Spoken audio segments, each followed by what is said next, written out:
Good day to all of you. This is Altagracia from DNR EMB Region 3. I'm part of the Clearance and Permitting Division.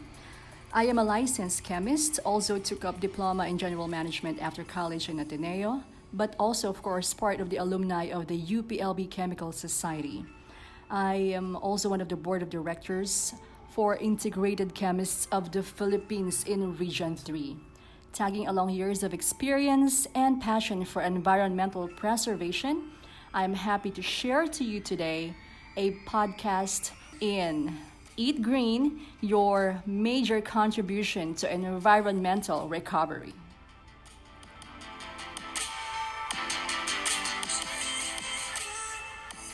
For our first slide, the first two, of course, are disclaimers. The data that will be presented are general information for your self-reflection. Any food brands that might be mentioned as an example does not have any intention to market them. By the way, I have not been eating animals for almost 6 years, and it has been the best years of my life.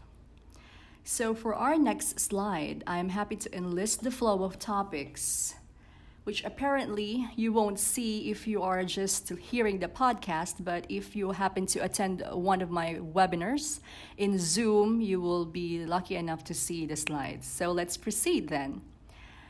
We have the flow for A, how eating animals consumes our natural resources more quickly, and B, how billions of individuals eating animals affects our environment. So for letter A, of course, we're going to have a quick assessment on awareness of yourself, of course, and we will be revisiting willingness. And the third part of letter A is that we will check food on air emissions and food on land area, and finally the food on water consumption.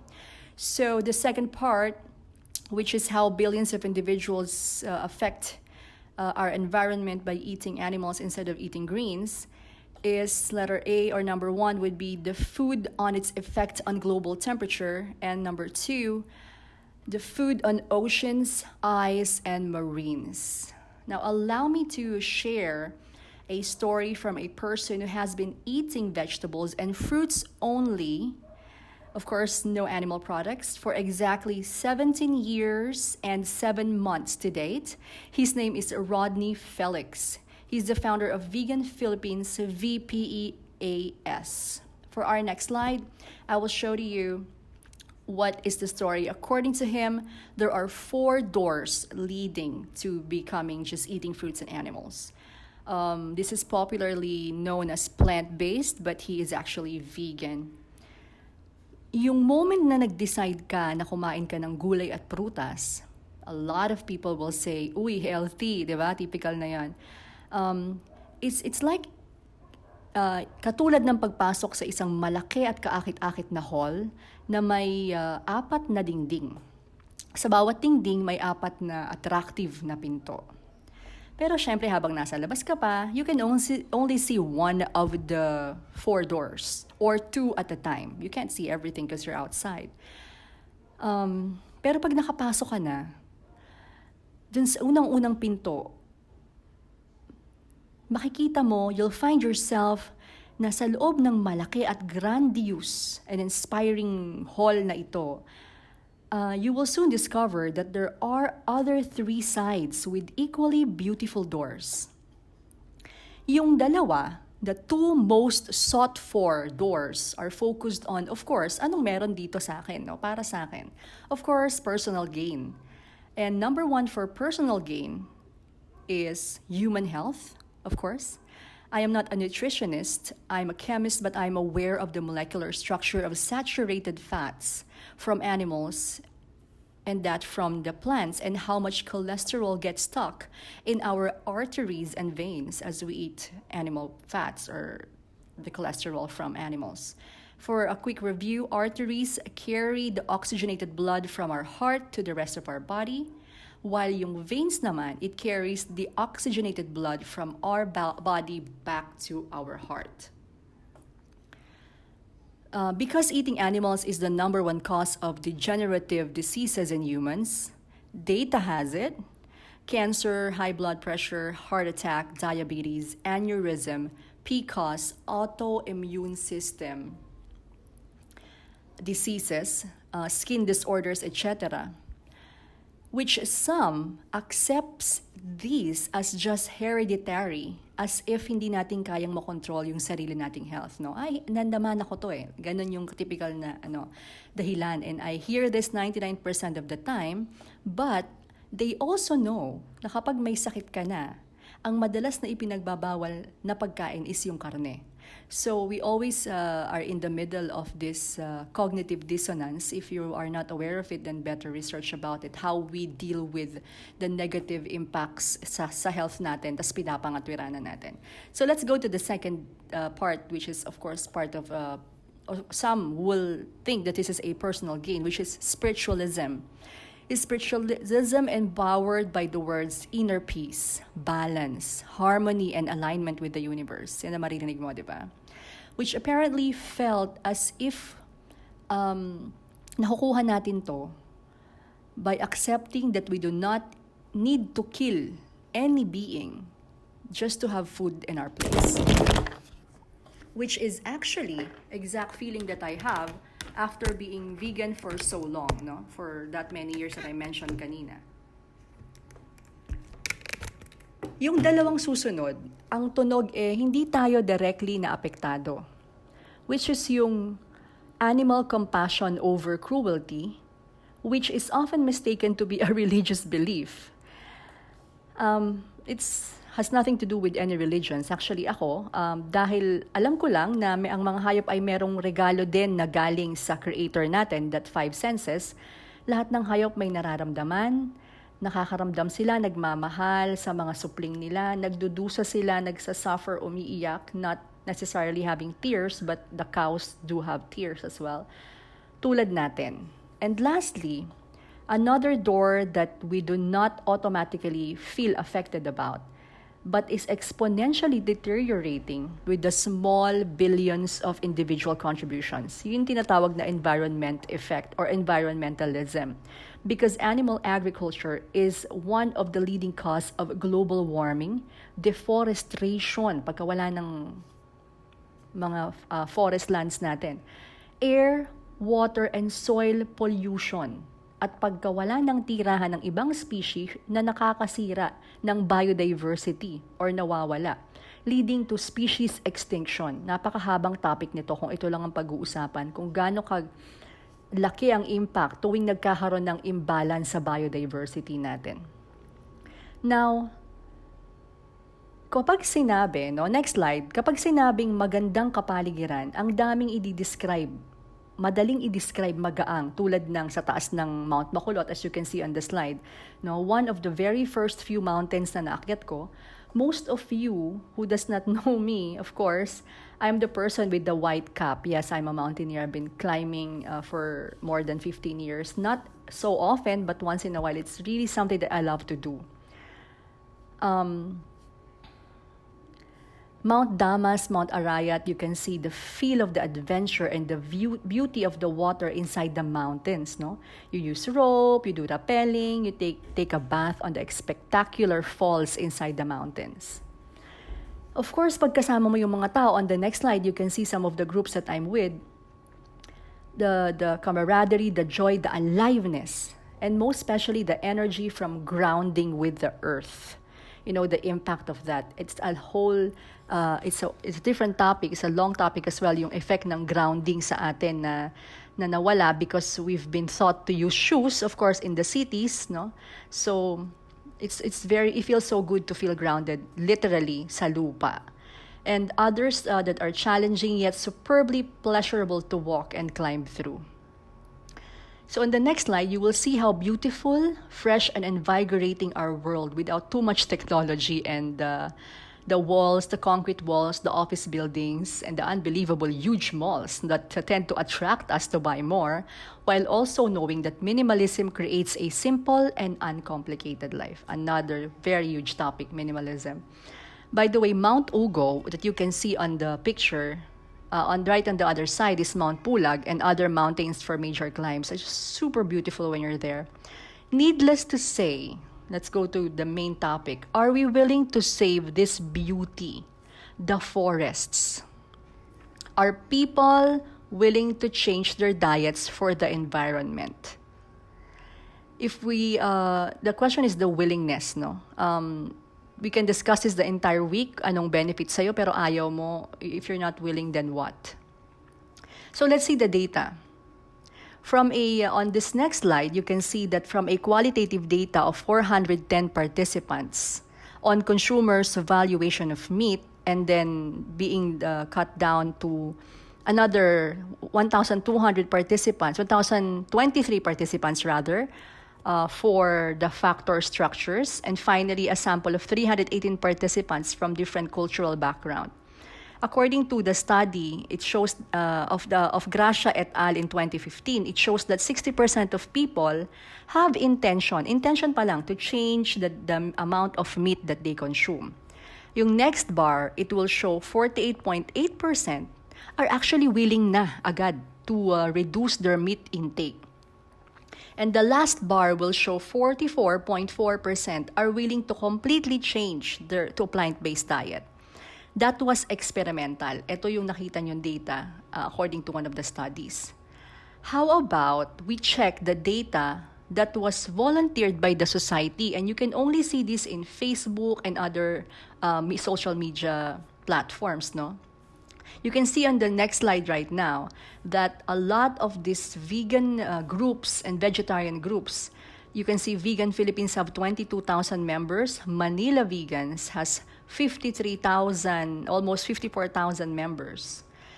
And people looking for plant-based and vegan recipes for beginners, it's 99,000 members. And the rest of those groups that you can see, they have significant 36,000 and 1.3 million for vegetarian and vegan recipes. No, napakadami.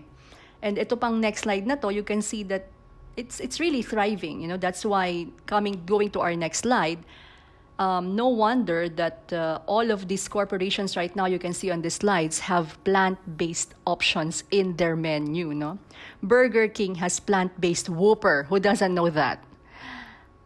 Starbucks has Green Butcher, or the plant-based bites. Army Navy has plant-based You Deserve. No, that's how they see it. And then 7-Eleven has plant-based in the partnership with Unmeat. So even if you just make tambay in the Starbucks, no, for our coffee drinkers, I used to stay hours and hours in Starbucks, but of course, my willpower has stopped me to break the coffee addiction. So I've been coffee-free for almost 6 years as well. So ironically, nakikita niyo sa slide na yun, Shakey's did not only advertise the other burger as bad.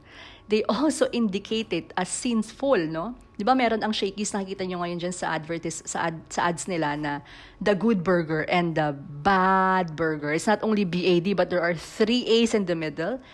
Saying that the meat is sinful, cheeseful, and meatful, cheeseful, and sinful, while the good burger is meat-free, cheese-free, and guilt-free. So meron ding sinasabing really subliminal rather, itong ating mga ads from our from the huge corporations that there is. So let's quickly take a look on how our very smallest contribution affect our environment. Kasi our plates is a reflection of the biodiversity in our gut. And of course, we are all part of the ecosystem. No, kaya yung kulay sa pagkain natin is very important. Kaya kung mapapansin natin, merong marketing strategy why Jollibee uses red, McDonald's uses yellow, very colorful, no? And everything else with plant-based, it looks green, no? The ads have green backgrounds. So have you asked yourself, are the actual raw food really colorful, no?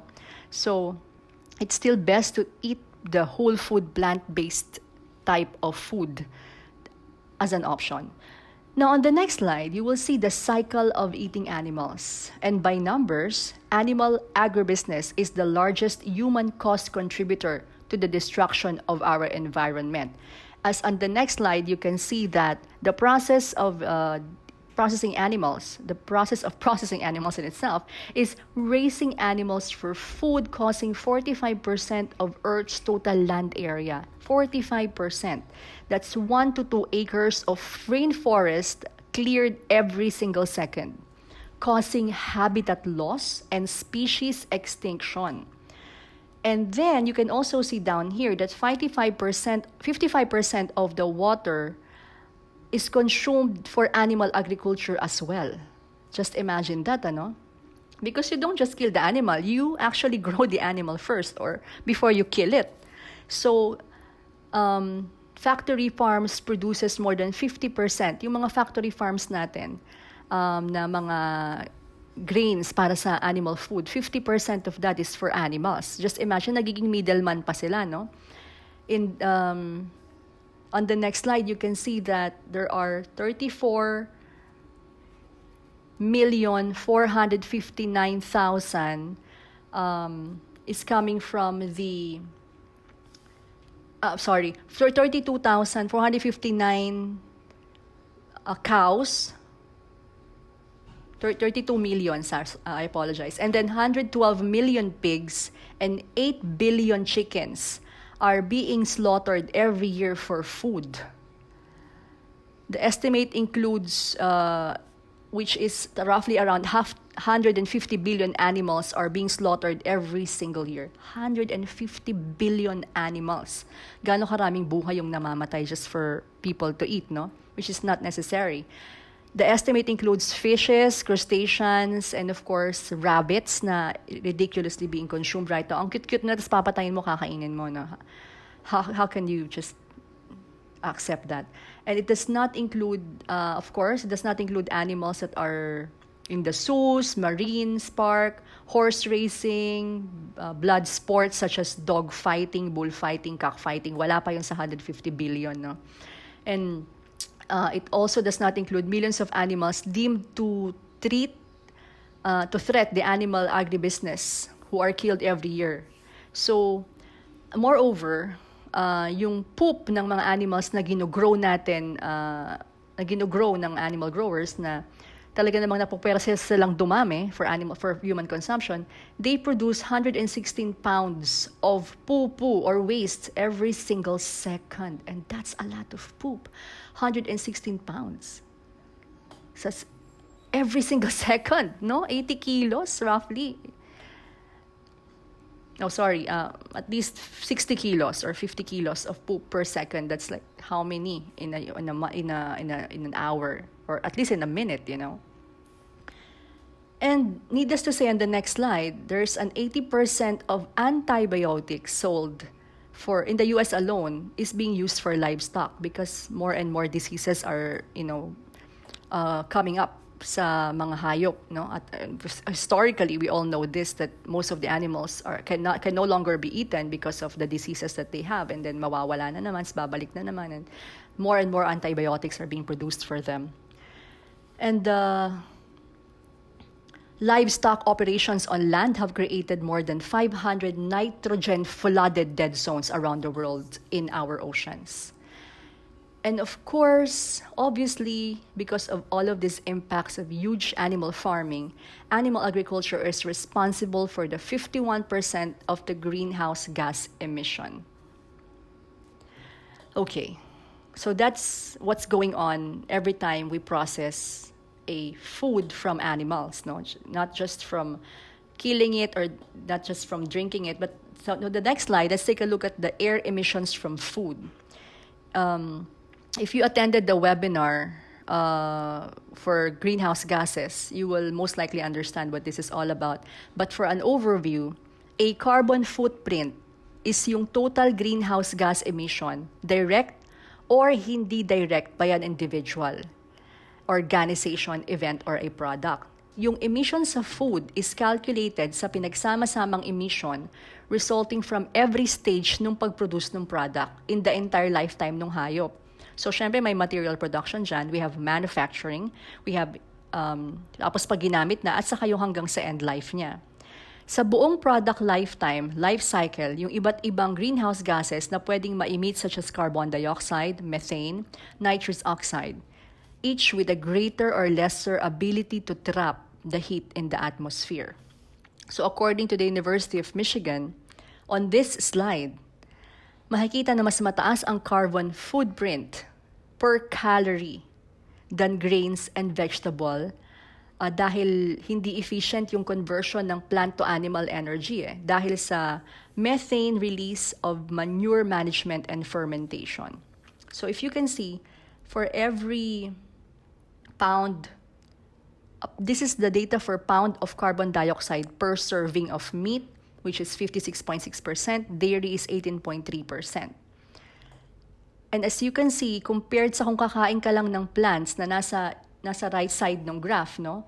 Fruits is 1.6%, very insignificant compared to dairy and fishes and meats. And the grains is just 2.1%, 2.6% for vegetables. Hardly it rises up to 5%. Now, in the next slide, we can see the land area. No? So that's the first one is just the air emissions, so air pollution. Sa land area naman, yung paggamit ng land area, if you will take a look at our World's Data website, sa 199 na countries, representing yung global average of land use food products over 38,700 commercially viable farms in 199 countries. So itong data na to, 199 countries yung pinanggalingan, and it is showing that yung sa bawat 1,000 kilocalorie, kung gaano kalaki yung land area na kailangan para sa 1,000 kilocalorie ng isang beef lang, that's 119.49 square meters. 22.68 for cheese, 116.66 for lamb. So these are numbers higher than 50 at least, higher than 20. So nagiging insignificant, makikita mo, yung sa mais, sa banana, sa tomatoes, which are roughly around, actually less than 5%, just like the effect on the greenhouse gas. So it is obviously parallel with the air emission and the land area. Kasi nga yung factory farming just needed to cut the forests, no? So, ang problema kasi we have attachment to food just like when we were young, yung ating mga childhood experiences, when we get sick, nilutuan tayo ng nanay natin ng tinolang manok, and it reminds us of our feeling that our mom cooked the tinolang manok for us, or we were brought the burgers and all that, tapos gumanda yung pakiramdam natin, gumaling tayo. Pero tumatanda tayo, nare-realize natin na ito rin yung exact reason ba tayo nagkasakit. So veganize that food or find a replacement for that in the calorie level from plants, which is, there's so much options for that. So sa next effect natin, tapos na tayo sa air, sa land, let's go to the water, no? There are a variety of reasons why plant-based are generally more water efficient than animal food. So in this slide, you can see that drinking water for animals is only a very small portion of the water used to raise an animal. It can take 1,800 to 4,000 gallons of water to produce ang kalahating kilo ng beef. As you can see there, no? Yung chicken, 44,325 liters per kilogram. Pork, 5,988 liters per kilogram. Hindi isang manok saka isang chicken per kilogram. Yung pure na kinakain mo na. No? And then sheep is 8,763 liters per kilogram.